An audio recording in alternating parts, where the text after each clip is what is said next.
Hi students, welcome to second year commerce class. In our previous class we have discussed about importance of staffing, process of staffing,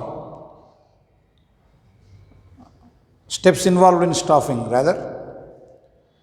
We have learnt that it starts with estimation of manpower requirements, then selection, training, development, okay, etc. Steps were studied under staffing.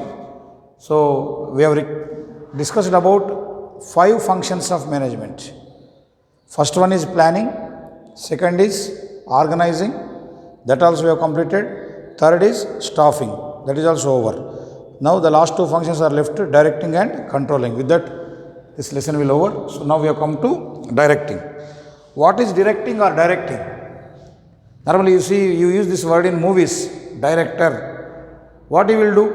He will ask the artists to act in a prescribed manner. You do like this is like that, this fight is like this.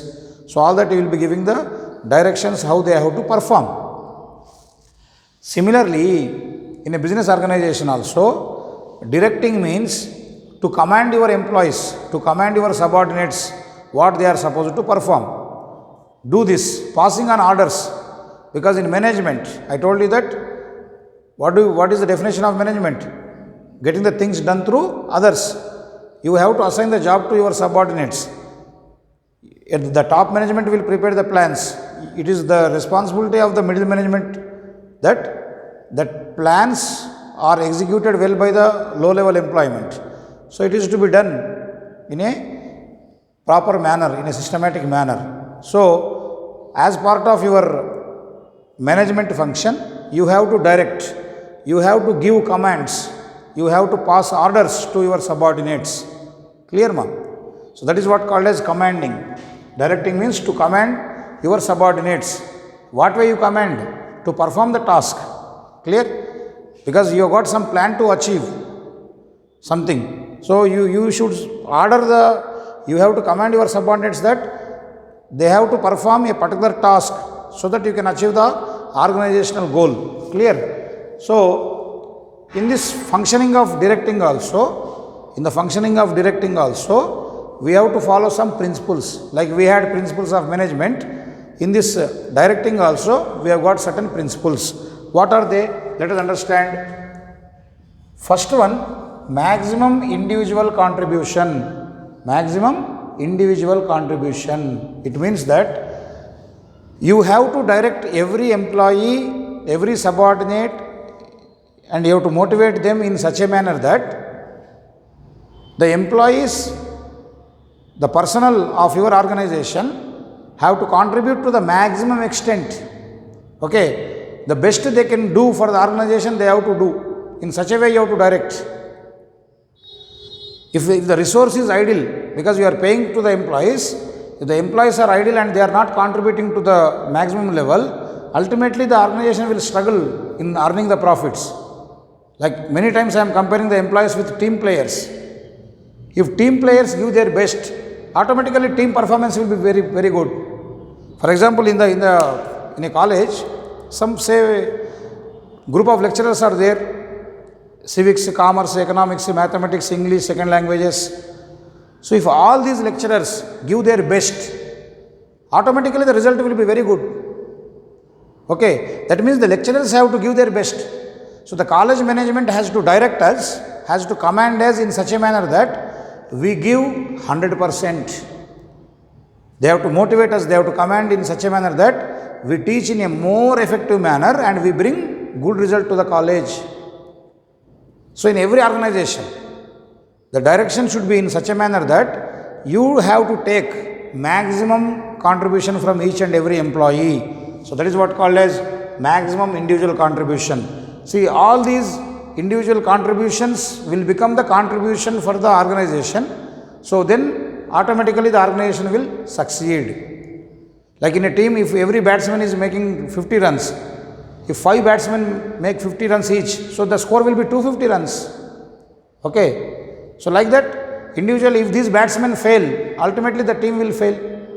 Okay. So as the contribution from the individual batsman increases, the team score will increase. Similarly, in an organization, the contribution from individual employees increase, automatically the organization success will also will improve. It will achieve a great success. Then comes harmony of objectives. Harmony of objectives means always when an employee is working in an organization, he will have his personal goals, personal objectives, and organization will have its own objectives.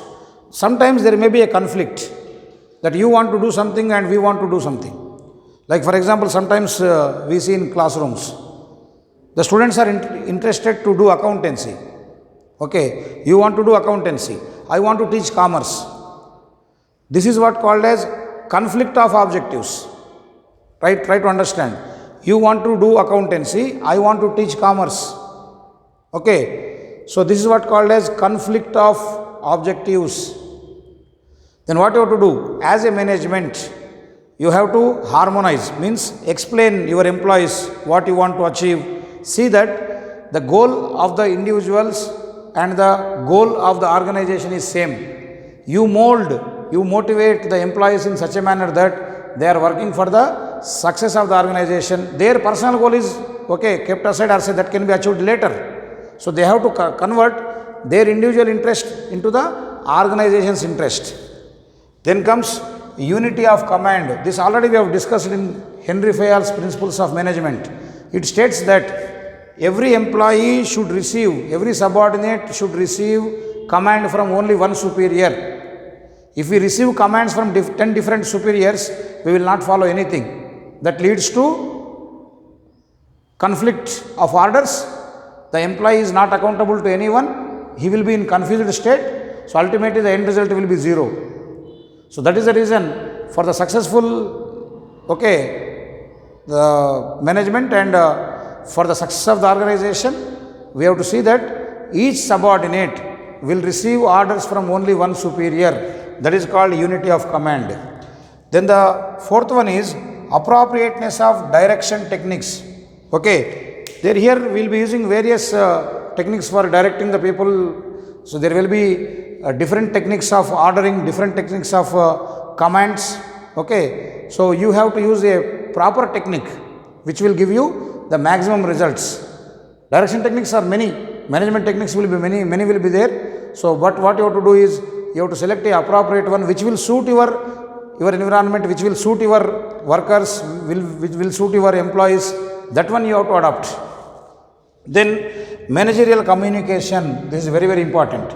Managerial communication means what the management is expecting, that should be communicated to the employees, and what the employees are thinking, that should be communicated to the management. So there must be exchange of communication between the employees and the management. So your direction principle should follow this. That means you have to establish a communication system between the managers and the employees, subordinates. Superiors and subordinates will have a proper exchange of information. What we want to convey, that should be reaching the employee in a proper manner. And what the employees are performing, you should get the report on time. Then use of informal organization. See, formal organization means where people work according to their respective cadres, like principal, vice principal, lecturers, etc., etc. There, when the employees are recognized by their position, their post, it is called as formal. Informal means friendly relations. So most of the times in an organization, sometimes formal organized communication, formal communication may not be giving you good result.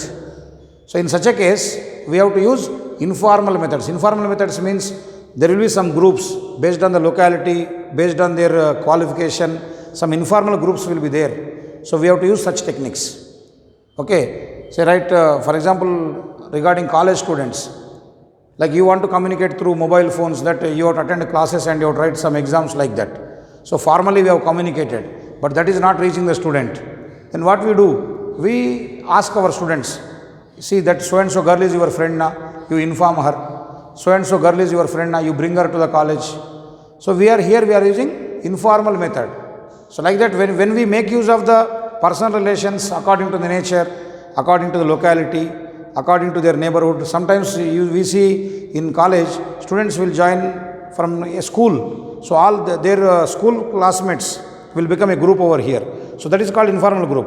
Officially there are Medhavi students. Okay, but informally they are from a previous school. So they belong to the same school. That is their group. So then we catch them for their admissions. If any communication is to be made, so we inform one of the girl, then she informs the remaining students because they are all her school friends. Like that, informal organization should be there. Then leadership. So our direction should be in such a manner that we should have leadership qualities. What do you mean by leadership? Leadership doesn't mean wearing the khadar shirt and dominating the people. No. Leadership means where you have got the ability to convince your subordinates, where you have got the ability to motivate your employees, and where the employees have got the confidence among the leadership that the leader can solve their problems. So in commerce field, in management, leadership is something different what we see in politics.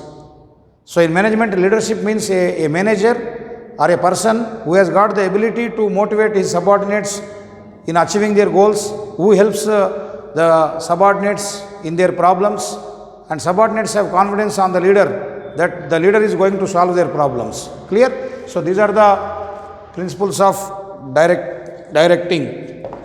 In the next class, we will discuss about controlling.